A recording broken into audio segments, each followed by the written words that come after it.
Hello guys, welcome to our channel. ఈ వీడియోలో మనం dare devil Born again season 2 episode 1 break down చూద్దాం. కొద్దిగా వెనక్కి వెళ్తే ఎంసీయూలో డేర్ డెవిల్ ఇంట్రడ్యూస్ చేయాలని ఈ బోర్న్ అగైన్ సిరీస్ని నెట్ఫ్లిక్స్ సిరీస్కి రీబూట్లా స్టార్ట్ చేశారు. కానీ మధ్యలో జరిగిన కొన్ని క్రియేటివ్ చేంజెస్ వల్ల రీబూట్లా కాకుండా నెట్ఫ్లిక్స్ సిరీస్కి కంటిన్యూషన్లా దీన్ని మార్చారు. దీంతో సీజన్ 1 కొద్దిగా ఇన్కన్సిస్టెన్సీతో ఉన్నప్పటికీ సీజన్ అయితే బాగుంటుంది. అండ్ ఈ సీజన్ 2 ఎలా ఉంటుందో అనే ఎగ్జైట్మెంట్ అయితే ఉంది. సో ఇప్పుడు ఎపిసోడ్లోకి వెళ్తే ఈ ఎపిసోడ్ పేరు నార్థన్ స్టార్. ఇదే ఎపిసోడ్లో కనిపించే షిప్ పేరు ఇది.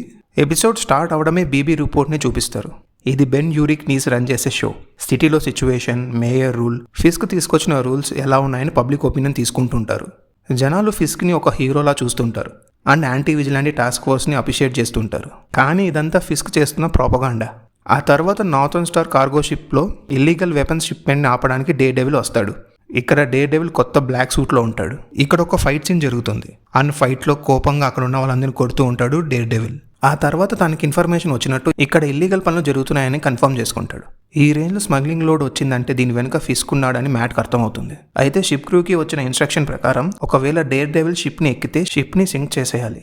దీంతో షిప్ కెప్టెన్ అదే చేస్తాడు. కానీ షిప్ మునిగిపోతున్న టైంలో మ్యాట్ అక్కడున్న గార్డ్స్ చేతికున్న టిక్కింగ్ వాచ్ని తీసుకుని ఒక క్రేట్లో పెడతాడు. ఇలా ఎందుకు చేశాడంటే ఆ టిక్కింగ్ సౌండ్తో తర్వాత ఆ కార్గోస్ని ఐడెంటిఫై చేయొచ్చని. ఆ తర్వాత డేర్ డెవిల్ అండ్ కెప్టెన్తో పాటు అతని అసిస్టెంట్ సింకింగ్ షిప్ నుంచి తప్పించుకుంటారు. ఇంతలో ఫిస్క్ ఈ ఇన్సిడెంట్ని తనకు అనుకూలంగా మార్చుకుంటాడు. ఇది ఒక అటాక్ అని, చేసింది డేర్ డెవిల్ అని ప్రచారం చేస్తారు. ఆ తర్వాత ఈ షిప్ నుండి సర్వైవ్ అయిన కెప్టెన్ ఇంకా అసిస్టెంట్ బ్రతికుండకూడదని తన మనుషులకు చెప్తాడు. అండ్ డిప్యూటీ మేయర్తో తన వర్షన్ న్యూస్ని స్ప్రెడ్ అయ్యేలా చూసుకుంటాడు. ఆ తర్వాత జోయిస్ బార్ దగ్గర ఉన్న హిడెన్ ప్లేస్లో క్యారెన్ని కలుసుకుంటారు మ్యాట్. ఆ తర్వాత క్యారెన్కి ఒక టిప్ వస్తుంది, దట్ కెప్టెన్ అండ్ అసిస్టెంట్ తప్పించుకున్నారని. దీంతో మ్యాట్ వీళ్ళని వెతకడానికి వెళ్తాడు. ఇంకో పక్క ఫిస్క్ ఆఫీస్కి New York governor and general attorney Steve వస్తారు. వీళ్ళు ఫస్ట్ యాంటీ విజిలాంటీ టీమ్కి రెస్ట్రిక్షన్స్ ఉండాలని హెచ్చరిస్తారు. ఇలా వీళ్ళు ఉండగానే ఆ రూమ్లోకి చార్ల్స్ వస్తాడు. చార్ల్స్ ఒక గవర్నమెంట్ ఏజెంట్. ఇతనికి సెంట్రల్ ఇంటెలిజెన్స్ హెడ్ అయిన వ్యాలంటీనాకి ఏదో లింక్ ఉంటుంది. ఇలా వీళ్ళు రూమ్లో ఉండగానే గవర్నర్కి వ్యాలంటీనా నుంచి కాల్ వస్తుంది అండ్ ఫిస్క్కి హెల్ప్ చేయమని చెప్తుంది. దీంతో వాళ్ళు అక్కడి నుంచి వెళ్ళిపోతారు. ఇక్కడ నాకు అనిపించేది ఏంటంటే మేబీ ఆ కంటైనర్కి వ్యాలంటీనా కంపెనీకి ఏదైనా సంబంధం ఉండొచ్చని. ఇంకో పక్క ఈ కేసెస్ అన్నీ ఫిస్క్కి అగెనిస్ట్గా యూజ్ చేయాలని మ్యాట్ పార్ట్నర్ అయిన క్రిస్టిన్ మెక్డఫీ ఈ కేసెస్ని హ్యాండిల్ చేస్తూ ఉంటుంది. కేరన్ తన ఇన్ఫార్మర్ ద్వారా వచ్చే ఇన్ఫో కోసం బయటకు వస్తుంది. విగ్ పెట్టుకుని మారువేషంలో వస్తుంది. కేరన్ మ్యాట్తో పాటు హైడ్లో ఉంటుంది. ఎందుకంటే ఇప్పుడు విజిలాంటీకి హెల్ప్ చేస్తుందని చెప్పేసి కేరన్ కూడా వాంటెడ్ లిస్ట్లో పెడతారు. ఆ తర్వాత లాస్ట్ సీజన్లో అరెస్ట్ అయిన జాక్ని చూపిస్తారు. ఎందుకంటే ఇతను కూడా స్వార్డ్ మ్యాన్ అనే విజిలాంటీ కాబట్టి. ఇతన్ని విచారించడానికి వచ్చేది ఎవరో కాదు, ఫిస్క్ యొక్క కమిషనర్ ఆఫ్ మెంటల్ హెల్త్ అయిన మ్యాట్ మర్డాక్ ఎక్స్ హీథర్ గ్లెన్. అయితే ఇతను మెంటల్ హెల్త్ గురించి తెలుసుకుంటున్న టైంలో ఈమెకి మ్యూస్ గోస్ట్లా కనిపిస్తూ ఉంటాడు. ఇంకో పక్క మర్డాక్ ఆఫీస్లో క్రిస్టియన్ డిటెక్టివ్ చెర్రీతో మ్యాట్ గురించి అడుగుతుంది. చెర్రీకి మ్యాట్ గురించి తెలిసినా క్రిస్టియన్కి చెప్పడు. ఇంతలో మ్యాట్ నుంచి ఒక మెసేజ్ వస్తుంది కలవాలని చెప్పి.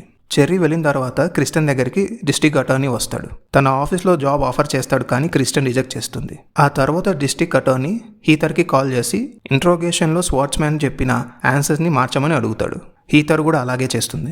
మ్యాట్ చెర్రీని కలిసి షిప్ కెప్టెన్ గురించి కనుక్కోమని చెప్తాడు. అయితే ఆ షిప్ కెప్టెన్ గ్రీక్ రెస్టారెంట్లో ఉన్నాడని తెలుసుకొని యాంటీ విజిలాంటీ టాస్క్ ఫోర్స్ అక్కడికి వచ్చి కెప్టెన్ని అరెస్ట్ చేసి చంపేస్తారు. ఇంకో పక్క వనెసా అండ్ ఫిస్క్తో చార్ల్స్ ఒక డీల్ చేసుకుంటాడు. షిప్ నుండి కంటైనర్ ఎక్స్ట్రాక్ట్ చేయడానికి ఒప్పుకుంటాడు కానీ బట్ ఆ ప్రాసెస్లో వర్క్ చేసిన వాళ్ళని చంపేయాలి అండ్ క్లూజ్ ఏవి ఉండకూడదని చెప్తాడు. ఆ తర్వాత బీబీ రిపోర్ట్ని బీబీ యూరిక్ని మాక్ చేస్తూ ఒక వీడియోని చూపిస్తారు.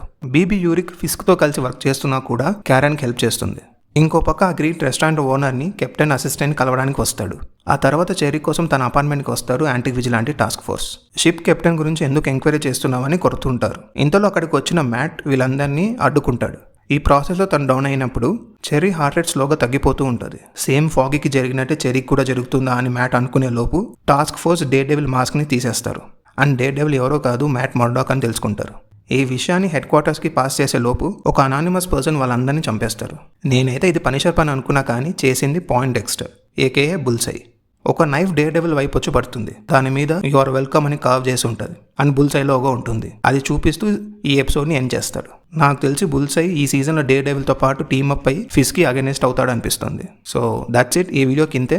ఈ వీడియో కనుక మీకు నచ్చినట్టయితే please like, share and subscribe. And మా ఈ ఎపిసోడ్ ఎక్స్ప్లెనేషన్ మీకు ఎలా అనిపించిందో కింద కామెంట్స్లో చెప్పండి. See you in the next video. By.